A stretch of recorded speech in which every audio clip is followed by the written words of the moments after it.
Hello everyone, welcome to Study Simplified. In this video, we are going to study about main events during Gandhian era. Last class में हम लोगों ने non corporation movement को complete कर लिया था. हम लोगों ने देखा था 1920 में नॉन कॉरपोरेशन मूवमेंट आता है एंड 1922 में इसको कॉल ऑफ कर लिया जाता है बाय गांधी जी. क्यों कॉल ऑफ किया गया था?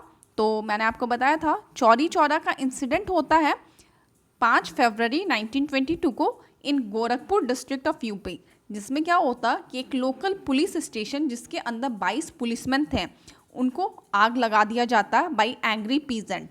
तो इस वजह से गांधी जी कभी भी नहीं चाहते थे कि उनके द्वारा कोई वायलेंट एक्टिविटी हो.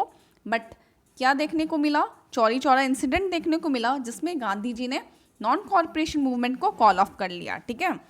एंड इनके जो कलीग्स थे लाइक मोतीलाल नेहरू, सीआर दास, एनसी केलकर, ये नहीं चाहते थे कि गांधी जी इस मूवमेंट को कॉल ऑफ करें. इसलिए इन लोगों ने गांधी जी के इस डिसीजन को क्रिटिसाइज किया. ओके. एंड इन्होंने अपनी एक पार्टी फॉर्म की जिसका नाम रखा स्वराज पार्टी इन 1923. तो लास्ट क्लास में जो भी हम लोगों ने पढ़ा उसको मैंने आपको रिवाइज करवा दिया. अब देखिए आगे हम लोग स्वराज पार्टी देखेंगे एंड जो भी इम्पोर्टेंट इवेंट्स है उसको देखेंगे.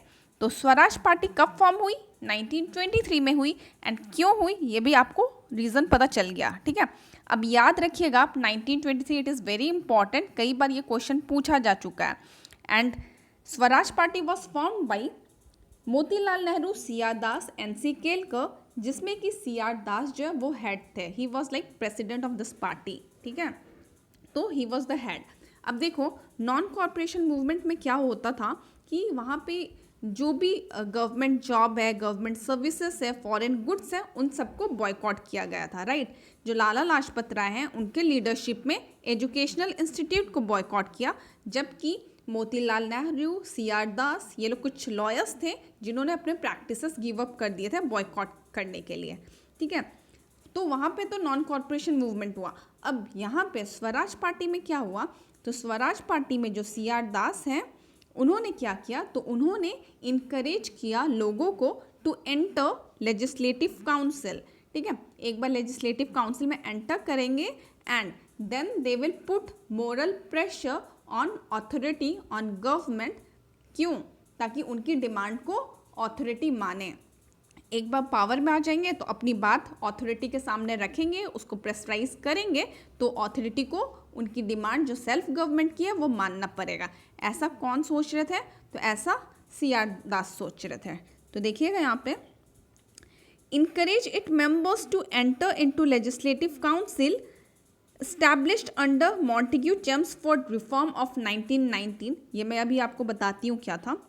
By contesting election in order to rig the legislature from within and use moral pressure to compel the authority to concede the popular demand of self government. तो ये तरीका था स्वराज पार्टी का एंड ये काफ़ी सक्सेसफुल होता भी है. बंगाल में Swaraj party was the largest party. They followed the policy of undiluted opposition. तो ये पार्टी काफ़ी ज़्यादा प्रसिद्धि पाती भी है. बट क्या होता है कि जो सीआर दास है उनकी डेथ हो जाती है 1925 में एंड उनकी डेथ के साथ ये पार्टी का जो अस्तित्व है वो समाप्त हो जाता है. देखिएगा the party broke up in 1926. तो आपको यहाँ से 2 ईयर याद रखना है. पार्टी का फॉर्मेशन हुआ था 1923 में एंड इसका जो ब्रोकअप हुआ, ये जो पार्टी का ब्रोकअप हुआ, ठीक है, ब्रेकअप 1926 में. तो इतना समझ में आया आपको? चलो अब मैं आपको यहाँ पे बताती हूँ कि जो मॉन्टेग्यू चेम्सफोर्ड रिफॉर्म है ये क्यों इंपॉर्टेंट है. तो पहले तो आप इसका ईयर याद रखिए 1919. कई बार मैच द कॉलम में ऐसे क्वेश्चन पूछ लिए जाते हैं या तो एमसीक्यूज फॉर्मेट में भी ऐसे पूछ लिए जाते हैं. 4 ईयर दे देंगे एंड आपको ये बताना पड़ेगा. ठीक है. तो मॉन्टेग्यू चेम्सफोर्ड रिफॉर्म में कुछ इंपॉर्टेंट डिसीजंस लिए गए थे जो कि बहुत ज़्यादा इंपॉर्टेंट है एग्जाम पॉइंट ऑफ व्यू से. आपने सुना होगा डायरकी. ठीक है. डायरकी जो है वो 1919 के रिफॉर्म में इंट्रोड्यूस हुआ था. ये क्या है? तो it was the dual scheme of governance. ठीक है. इस टाइम फर्स्ट टाइम बाइकैमरलिज्म देखने को मिला. ठीक है. इसके अलावे separate electrodes for Sikh, Christian, Anglo Indians and Europeans भी देखने को मिला. प्लस प्रोविंशियल बजट को सेपरेट कर दिया गया from central budget.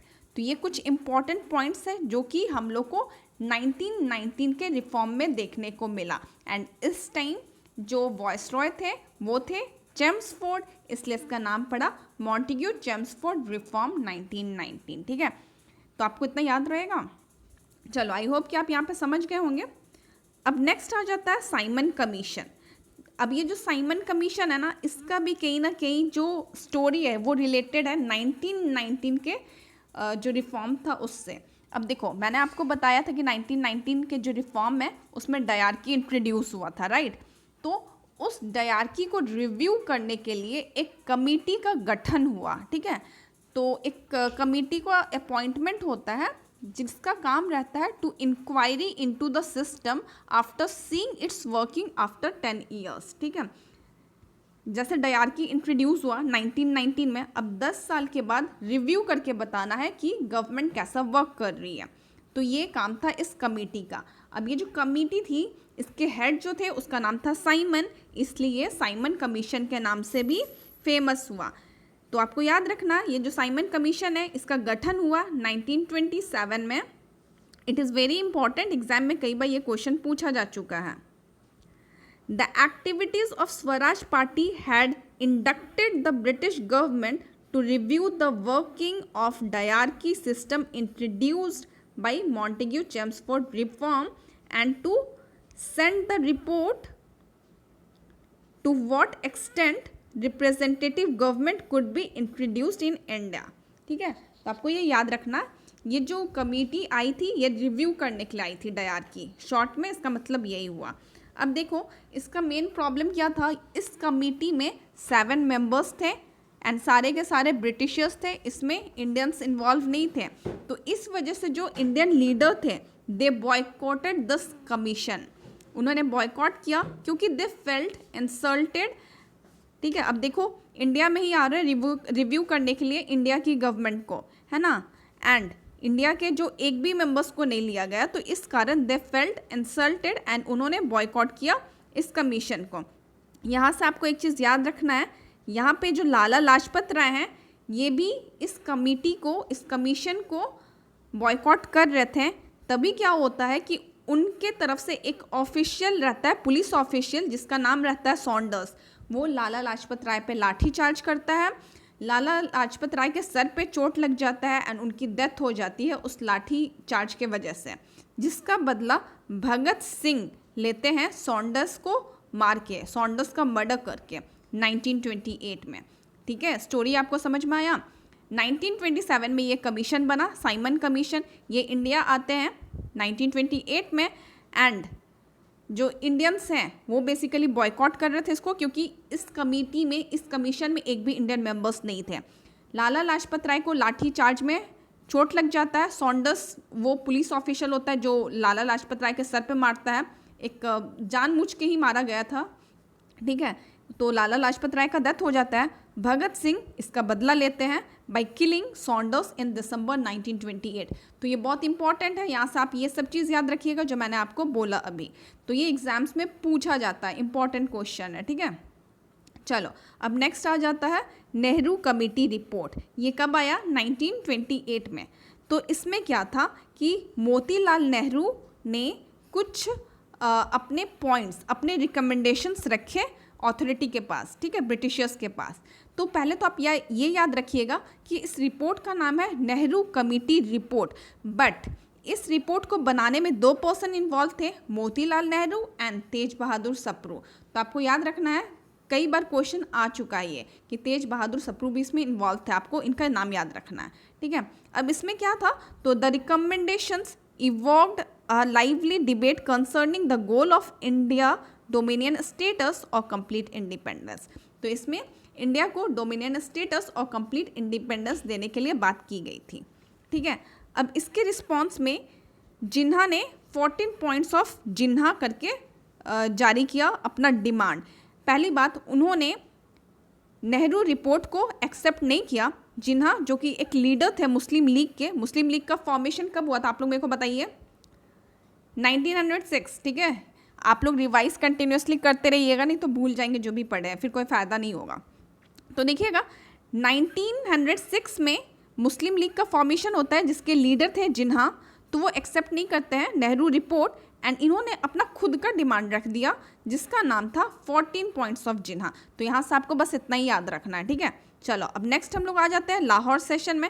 It is very important. अब लाहौर सेशन क्या है, तो आईएनसी इंडियन नेशनल कांग्रेस का जो हर साल सेशन ऑर्गेनाइज होता था, तो 1929 में ये सेशन हुआ था लाहौर में, इसलिए इसका नाम लाहौर सेशन है। एंड ये इम्पॉर्टेंट क्यों है, क्योंकि इस सेशन में जवाहरलाल नेहरू ने पूर्ण स्वराज की बात की थी।